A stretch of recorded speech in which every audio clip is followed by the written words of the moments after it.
Hey there! Oh, it looks like a couple of people showed up. Hi, hi. Tui Snider here. I guess you guys know me. I see we've got Debbie here. Hi, Debbie. Thanks for coming. I'm glad I'm not here alone. And let's see. I have Penumbra Mine MM Word. Oh, you had Twitter chat. Oh, farm chores. Ooh, wow. What? It does sound cold. I mean, I had just to take out the garbage, and that was chilly enough.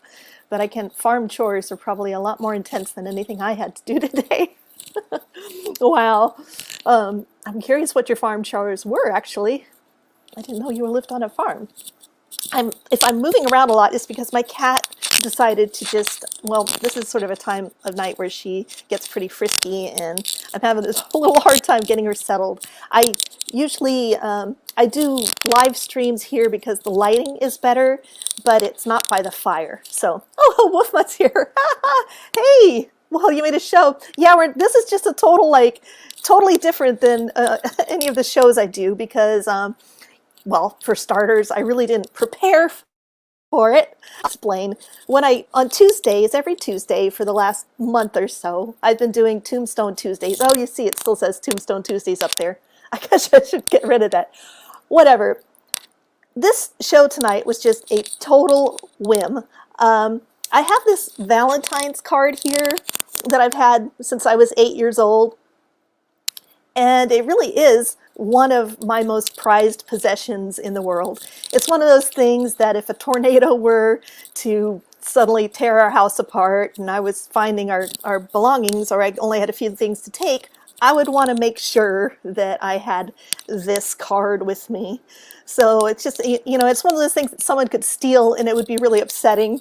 Whereas, you know, or I could lose it. That would be a bummer. Let me see. We've got a couple more people coming before I tell the story here. We've got my synchronicity buddy here, Wayside Wade. Hi, Wade. Where are you today? Because every time I hear from you, it seems like you're somewhere else. You were in, like, New Mexico. You were in Texas, El Paso. Then you were in Arizona. And you just seem to be burning up the roads. Debbie is looking forward to next Tuesday. Yeah, that's going to be a really neat show. Oh, I think my mic went out for a second. I have got someone from a YouTube channel that has, like, I don't know, a gazillion followers, and he does a lot of southern explorations of cemeteries and abandoned places, so he's going to be coming. What now? Wayside Wade is close to San Diego now? Man, you just are burning up the roads, like I said. All right. Well, hey, I guess I will get into it and explain what I'm doing tonight. This is not like I said, it's not going to be a cemetery themed show at all.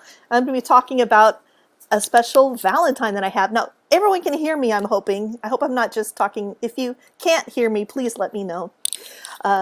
Otherwise it'd be a little embarrassing just to be yammering on. I've actually been thinking for a couple years, like, I should do a blog post about this Valentine's Day or write up the story, because it's one of those special stories that I would like, you know, my great grandkids, whatever, my ancestors to know about. So let me explain. Here it is. It's a little card. You know, you might not think much of it if you just happen to see it. Although I do keep it in kind of a primo spot in my house on a shelf. But let's see, where to begin on this? We got, for this card, okay, like I said, we have to go back to when I was 8 years old. So we are talking about a second grade. And the thing about me in second grade is that my family had moved into a new house. And I think my brother and sister, older brother and sister, they were in high school, so everything was fine. But I had to transfer to a new school. Okay, so far so good. And I had about 28 kids in my class, and I was trying to make friends. And these two girls were being really friendly to me one day, and then the next day they weren't talking to me. And I was kind of like, what's that all about? You know, that stuff, actually, in retrospect, that's the kind of stuff that usually kicks in middle school. I really was just like, I wonder why they are being weird to me. Well, that same day, these two teachers, they pulled me aside after recess. And, you know, everyone else is going out to play. And they're like, no, you need to come with us. I'm like, all right, where are we going? They don't tell me. I'm just supposed to follow them. I follow them down the hallway, and they lead me into the girls' bathroom. And I'm like, this is weird. And one of them opens up a stall, and she points to something on the wall, and she goes, do you recognize this? And she just gives me this look. I'm like, what do you see? Something like that. I'm like, because I did not know what the correct answer was, because what I saw was kind of someone had drawn like a butt cheeks on the wall, and then it said in all caps, fart, with an exclamation point after it. And I'm like, what, is this a trick question, ladies? What is going on? I'm like, I don't know. I don't recognize that. And they're like, are you sure? Is there something you want to tell us? I'm like, no. I'm like, I have no idea where this whole graffiti incident is going. And I definitely at that age did not want to say the word fart out loud, especially in front of adults. So I'm trying to figure out what is going on and what these ladies expect of me. And they tell me, like, well, okay, we were informed that you drew this on the wall. And I'm just like flabbergasted. I actually have to say, I don't think I've ever done graffiti in my life. I always read it and check it out, but I just never had that wild urge to write a word on the wall. I mean, some places like libraries, I've got to say, often have some pretty interesting graffiti you can be in there reading. But so I was like, what? And so I'm thinking, what can I say? And I don't know where I got this from or how I realized it. But I say, finally, they're really like, come on, confess. And I'm like, you know what? I could not have done that because I'm left-handed, and it would have gone, the words would have gone like this. And this is the word fart. I didn't say fart, but it goes like this. When you're right-handed, you tend to write upwards this direction. And when I said that, one of the ladies, something kind of flickers on her face, and then they go and they confer with each other for a couple seconds. I'm like, and they come back and they're like, okay, you can go. I'm like, fine, I get to go play at recess, which is really all I wanted. And I basically I did not know what to make about that. I'm like, whatever. I mean, I'm sure we all have stories of adults baffling us when we're children and with their behavior, because adults can be very strange. But that was just to let you know that in second grade, my social life was not off to the such a great start, more or less. So I got this idea. Valentine's was coming up, and I went home and I told my parents, I want to make Valentine's cards this year for the kids. And my teacher had sent home a list of all the kids' names, and I was like, great, I'm going to make them. But I asked my mom if she would give me some. I'm left-handed, as we've discussed earlier. It got me out of the graffiti issue. But I asked my mom, I want to make Valentines. We had a lot of art supplies in my house. We always had crafty stuff around. What do you call that? The construction paper and magic markers and glue. And, I always had access to that kind of stuff. And, but I didn't have left-handed scissors, right? So I asked my mom, I was always pestering her, Mom, please, could you buy me some, left-handed scissors? And finally, one day, I want to make these Valentines. Can you get me some left-handed scissors, please? And she just kind of looks at me. She's all serious. It was kind of scary, actually. She's like, you know why I have not gotten you left-handed scissors? I'm like, no, enlighten me. And she just looks at me very straight, and she goes, because it's a right-handed world. And she just leaves it at that. And I'm like, it's a right-handed world. Wow. Well, it is, And that really was, kind of an epiphany for me. So then I got determined. I was like, I was going to make these Valentines. And so I wrestled with the right-handed scissors, and we had a bunch of construction paper. We didn't have enough bright red paper, so I came up with this amazing design where I would make, they got better as I went. The first ones were terrible, but I made a heart shape. I'd cut it out with the right-handed scissors. Woohoo, my new skill. And then I cut out a bigger, out of a different color, not the precious red, a different color, another heart out of a different color, and then I'd glue them together. And then I'd write, you know, Happy Valentine's, Billy Bob or whatever on it. Merle, that was one of the kids in my school. You know, I was living in Virginia, so there were some interesting Southern names. So, you know, close up the heart, and then it's kind of like its own envelope. I thought these things were like the best Valentines anyone had ever made. I was super proud of them. I took them to school in like a little brown paper bag on Valentine's. Exciting stuff. So the way we had it in our school, each of us had our own little desk, and we had spent a day or two decorating our Valentine's bags and putting them on the front. And so the thing was, you were supposed to walk around and put your Valentine in, you know, like in each of those little receptacles, those little bags. And so I'm all excited. I hurriedly hand out all of mine, first chance I get, throughout the day. And then I wait, and I wait, and I wait. And, you know, I gave one to the teacher too, and she did a real good job of acting like she thought that was a pretty cool Valentine.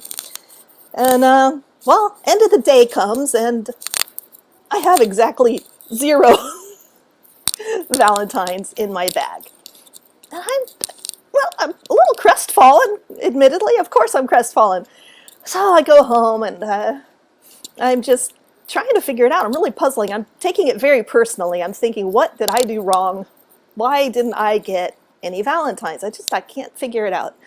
I get home, and I'm just really ready to put the day behind me. And so, you know, I get myself, this is comfort eating. I get a big bowl of chocolate ice cream, and I put some pancake syrup on it. And I, you know, kicking back, watching like Land of the Lost or something, or Gilligan's Island or something. You know, I'm just trying to forget the day. Well, of course, the doorbell keeps ringing that afternoon. And it's the florist with flowers and gifts for my sister. Because my big sister, she would have been 15 or 16. I mean, boys went crazy for her. And she even had someone come and serenade her below her bedroom window, things like that. I mean, they were over the moon for her. So, you know, I'm like, I just kind of want to forget about Valentine's Day. Whatever. I'm the only one home for a couple of hours, so I'm just putting her flowers and things over on the table. And then, of course, dinner time comes. My family, we're sitting down having our dinner, and it's nice. And my my sister talks about her day at school and all the Valentines she got. And my brother talks about he'd written a poem for his girlfriend and talking about that. And that's nifty. That's neat. My mom and dad. My mom gave dad a card. My dad gave my mom some chocolates and a card. And, you know, we're passing around the chocolates for dessert. And then they look at me and go, hey, what about you? You know, tell us about Valentines. Did the kids like your Valentines? I'm like, yeah, I think they liked them. And they're like, oh, okay. Well, did you get any Valentines? And I'm like, no. And then, blah, I can't hold it anymore. I do break down and start crying. And I'm so sad. And, you know, oh my gosh, dinner's over. My sister and brother doing dishes. We're clearing the table. And it's just kind of, I'm crying, trying to get myself together. At this point, I felt so embarrassed. Like, I felt like this whole Valentine thing was my fault. You know, you're 8 years old. That was kind of my thing. It was like, so I didn't really want to tell anybody about it. Like, if they hadn't asked, I would not have told anybody. So this is all leading up to the big happy moment for me. A few minutes later, we're settling down. I don't know if we were going to all watch TV together or something. Do whatever we were going to do after dinner. Probably, you know, sister and brother probably had homework. My dad actually comes around the corner, and he had made this Valentine for me. And it's, if I can show you, it says, Happy Valentine Day. And man, I thought this was like the most high-tech card, because do you see what he did? He cut out a heart shape, and then behind it, he has another piece of paper where he colored it with a red crayon. And he whipped this up in like 10 minutes too, I tell you. It was not very long. So yes, this is an amazing card on pink paper. Probably, I don't know if you could tell that that's kind of pinkish paper. And then that's my dad. I love that because, you know, I can always recognize his script. It's like the fatherly font. Like, I know that handwriting anywhere. I love looking at my dad's handwriting. So, and then it gets better because the card opens. Et voila! Let's see what is inside. It says, I'll read it and then I'll show you. Valentines are red, violets are blue. We're so glad our little girl is you. And so there we go. Da, da, da, da. My mom signed it Mother. I don't know why. Dad, my sister and bro. And so there you go. And once again, I love my dad's handwriting. But the funny thing to me about this is that it really wasn't that I didn't get a bunch of, I was, this healed everything. I was just like 100% better. Like, I got a Valentine. That is like, all I wanted was one single freaking Valentine. And this one was perfect. It was made just for me, handmade. And I just, there have been many Valentine's days since when I did not get a Valentine. But I've got to say, this one is the most precious one I've ever gotten. So there, now I just told you my story, and I will go and say hi if anyone wants to say anything. Oh, we've got a Carol Smith. Hi, Carol. Thanks for watching. If anyone has any Valentine story, you're more than welcome. It's a Dewey tag, butt cheeks. I know that whole thing. I was really like kind of mortified. Why would they think I would have done that? And then it was just so strange. Oh, Wade's a left-hander too. Whoop, whoop. Rocking the right brain. It's also a metric world. I know, it is. It is so funny. Anything to do with science, we just have to learn both systems apparently here in America. When I was a kid, they were saying, oh, everyone's going to do the the metric system when we grow up. Whatever. Your dad sounds a lot like mine. That is something he would do. That is not some story. Yeah, I have a super duper sweet, sweet dad. And some of you might know that he had COVID last year, and I was just a wreck. It was horrible because of, how COVID is. He was 2 states away. I'm in Texas. He was in Arizona. My sister and brother were up in Washington State. And when he got into the hospital that day, he didn't have his cell phone with him. I mean, for 2 months, we did not even see his face. We couldn't FaceTime him or anything. It was awful. Yeah, so I'm super glad he's still around, and I'll have to have him watch this. He'll probably be surprised. I wonder if he remembers this whole thing. Oh, another lefty. Lefty's in the house. Whoop, whoop, whoop. Debbie's up in Canada. I know that.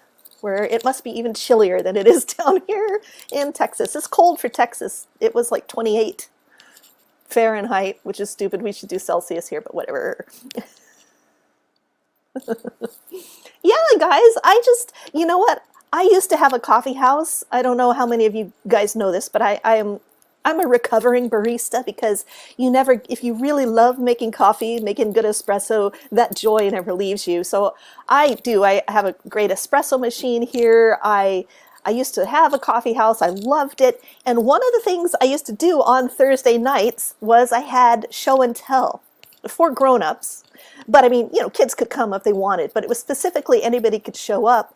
And this would be the type of story that people would tell. Or one time, one of the weirder things we had, or more surprising ones, was a man showed up with these 2 duffel bags. He walks in and comes up to the counter. I'm here for show and tell. I'm like, oh, great. He goes, well, you need to ask, is anyone in here afraid of snakes? I'm like, no. And he goes, because I've got 2 15-foot boa constrictors in these duffel bags. So I go out and I say, hey, is anyone afraid of snakes? Because they're in the bag. And I mean, a couple people just flew out the door. I don't have the snake phobia. I have kind of a primal fear of spiders. But luckily they weren't 15-pound spiders, or I might have been scared.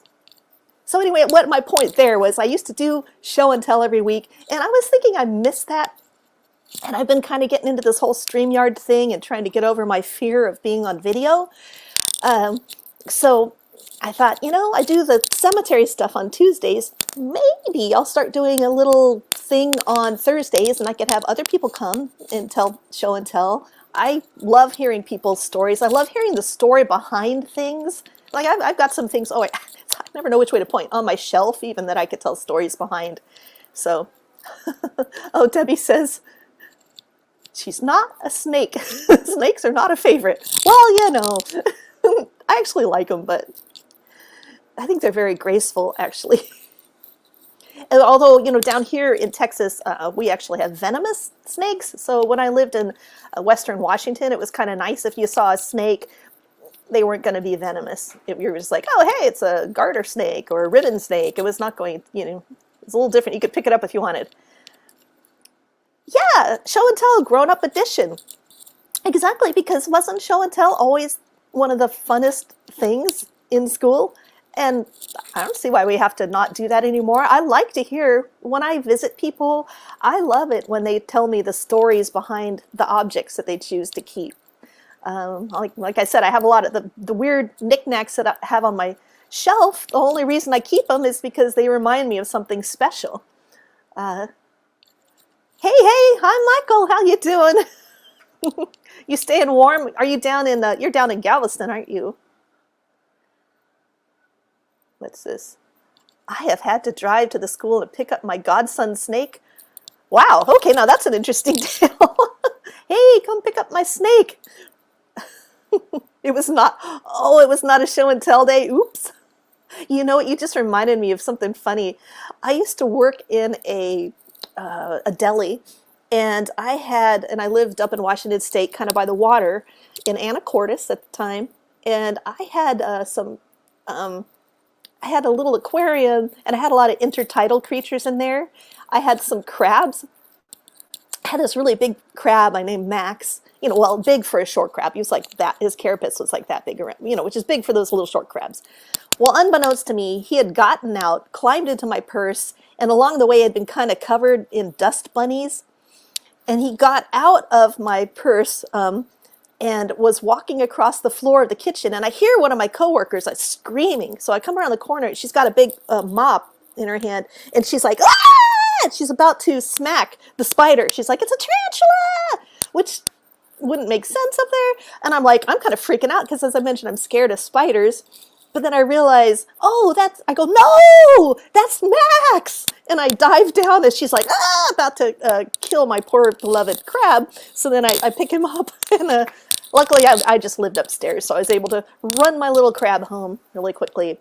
I had forgotten about that. Thanks for reminding me. Let's see. Well, so you're about the same temperature, huh? Oh, you lived in California for a while, so yeah, you know what warm weather's like. Michael's actually down in Gulf Shores. Ah, okay. Now, are you getting the spring weather down there? Because I heard something about how we're getting this horrible ice storms up here in North Texas, but down in South Texas, they might get unseasonably warm weather. I don't know. I didn't mean to just talk about the weather all of a sudden. I'm just looking at everybody, and I am a little chilly. So you guys, if you would like to be a show and tell guest sometime, you know, let me know. Or if, I don't know, if you think this is a fun thing to do, I might do it again. I have someone in mind who's really fun and entertaining. I was going to ask, I won't tell you yet because I don't know if she'll say yes, but I have someone in mind, actually a couple people in mind who I would love to have on. Sorry, Kat. Still being weird. Not weird, she's being playful. 70 today, Michael says. Yup, that's what I was hearing. The spring was going to sink to the bottom of Texas, and then up here, some of you probably saw in the news, not that far away, about over in Fort Worth, which is pretty close to where I live, there was like a big car crash that was 1.5 miles long with over 100 cars involved. Really, really tragic and scary. Oh, here we go. Could you do show and tell on another night? Oh, I'm mod for a few channels on Thursday. Well, yeah, sure, I could probably do another night. The reason I did it tonight is because I lead a chat earlier, and I try not to do stuff too late at night because Larry, you know, my husband kind of likes to see me sometimes in the day. I don't want to do Friday because shows are always asking me to be on Friday. Let me think it over. Let me think. I'll try and figure that out. I wonder if I could do it on Wednesday, but maybe earlier in the day. If anyone has any preferences, just let me know. Like I said, this thing tonight, I don't even know how long I've been talking. This was just a total whim. And what is it? Here we go. Invited someone to join all of us. Her name is Aliyah. She is familiar with spirits and such. Oh, cool. Yeah. And you know, tomorrow night, I should tell you guys, I'm going to be on let's see, oh, I always forget, it's kind of a long name. Paranormal Paracast Paratalk Show. I'm not sure exactly, but I'm going to be on one at 8 o'clock tomorrow. So, so that would be a good time talking about paranormal stuff for sure. And on these show and tells, I'm up for just talking about all sorts of stuff. Doesn't have to be cemetery related. Doesn't have to be paranormal or weird history. Just your own interesting tale around something. I just love storytelling. I love hearing people's stories. What do we have here? The black ice causing, yeah. Oh, that's crazy. That is just so scary. You know, I lived up in Washington State. We got a lot more snow than we ever get here in Texas, and we get black ice and things like that. But it's different in Texas. The weather hits so suddenly and so hard. Sure, we don't really get much snow, but there have been ice storms that just came on so suddenly that I could not walk from the front door to our mailbox, which is not very far away, without just falling. Like I took one step out. My husband's like, I don't think you want to go outside right now. And I'm like, that's nothing. It just looked like some icy hail on the ground. Well, I didn't realize it was a just sheet of super slick ice. So Texas is, yeah, the weather down here is life or death a lot of times. Let's see, that would be cool on Wednesday or Sunday. Oh, she mods on Thursday and Saturday. Oh, okay, let me think that over. I always try not to do stuff on Sunday just because so often, you know, when the world is running to plan, I do a lot of travel. So I wouldn't want to, you know, so I always figure, well, days in the week when I'm not so busy. Oh, there are a bunch of AuthorTube streams on Wednesday and Friday. Oh, interesting. I should check out some of those. Oh, Harold show. Yeah, he is the Jim Harold show, and I have been on that. I was on that earlier, well, last fall, you know, a few months ago. I really enjoy all the stories he gets, but that's not the one I'm going to be on tomorrow. I'm going to be on, darn it, I can't remember the name of it. Well, oh well. Let's see. I'll share it on my Facebook page when I'm going to be on it. And if anybody's on my newsletter, I should tell you. Oh, in fact, I should be running some banners here. If you're here, be sure to like and subscribe if you like me and you want to hear more of me. Check it out. Okay, I'll go back to comments. If you go to Devin Cutting's channels, he posts, what's this? Oh, I want to go back here. He posts playlists of all the daily writing streams. Oh, that's neat. Okay. Well, I should check some of those out. I mean, like I said, I don't know, guys. How many people? We got 7 people watching now. Thank you so much for coming and hearing the story behind my most precious Valentine ever. I just had to share it. Like I said, I was thinking of writing it as a blog post, but I'm trying to get over my self-consciousness of doing video, and so I thought, well, I've been having fun with StreamYard, why don't I do this? So that's why I'm here, and I do appreciate y'all coming. If anybody has any questions, let me know. I'm going to scroll through here really quick and see if I missed anybody. That's what I like about StreamYard. One thing I like is I can, go through. I can tell you guys have some good... Yeah, I think I do like what Wade said here, the grown-up edition for show and tell. So I'm going to keep thinking, oh, look at this. Someone said Happy Valentine's in advance. Yeah, thank you. Happy Valentine's Day to you, too. Oh, here's an idea that came up during my writing chat. Now, do any of you guys have those fondue pots that were so popular in the 1970s? Because some people were talking about how if times were normal, they would probably go and get some fondue on Valentine's Day. I've never been to a fondue restaurant, but I love fondue. And so I know we've got a couple fondue pots. So I'm kind of thinking maybe talking the hubby into doing fondue if we have enough cheese. Here we go. See if Larry can engineer a new day that exists between the 2 current Earth days. Should be able to do a chronological paradox link to Earth time so people can watch it live whenever they want. I am going to ask him to get right on that. And the other thing I would like a pause button, because sometimes I just want to catch up on everything. but I don't want to miss out on anything. So I will get him on that with Mutt. Still want to do our paranormal dinner, maybe in the fall. Yeah! Yeah, that would be fun. I miss Galveston. I think that would be so fun. This is going to be an Arctic Valentine's. Yeah, I think it's going to be pretty chilly here. We're supposed to get an ice storm. Oh, she stood you up, girl.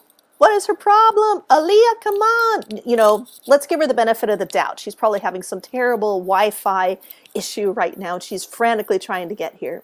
Or else she forgot the time zone issue, because time zones, I get confused by time zones all the time. All right. Well, guys, I don't want to, you know, take up your whole evening, but I just really wanted to share, like I said, my most precious Valentine. Aaliyah's here. Oh man, she is here. See, she's here. Okay. I saw way to show and I thought he was saying like, oh, she didn't. Oh, hello. Oh, hi. Well, this is kind of a new and different thing anyway. I'm not talking about tombstones or ghosts. I'm just talking about a special childhood memory. So, all right, here we go. And Debbie has some great things to say. Good night, everyone. Be the reason someone smiles. Okay, that is the perfect place to leave this live stream. And I really, that is a good motto. Be the reason someone smiles. Thanks, everybody. Thanks so much. And maybe I'll do this again. I'll definitely be around for Tombstone Tuesdays. So I got to tell you, tune in on Tuesday, 4 p.m. Texas time, or catch the replay. I've got some really great guests coming up. We're going to be talking about submerged cemeteries. I got some cemetery explorers, sidestep adventures coming next Tuesday. So that's a for sure thing. And then as far as these show and tells, I'm just figuring out the day to do them. So once again, good night, everybody. And as Debbie says, be the reason everyone smiles. Thank you so much. You guys have made me smile by listening to my little story. And happy Valentine's to you guys. Bye.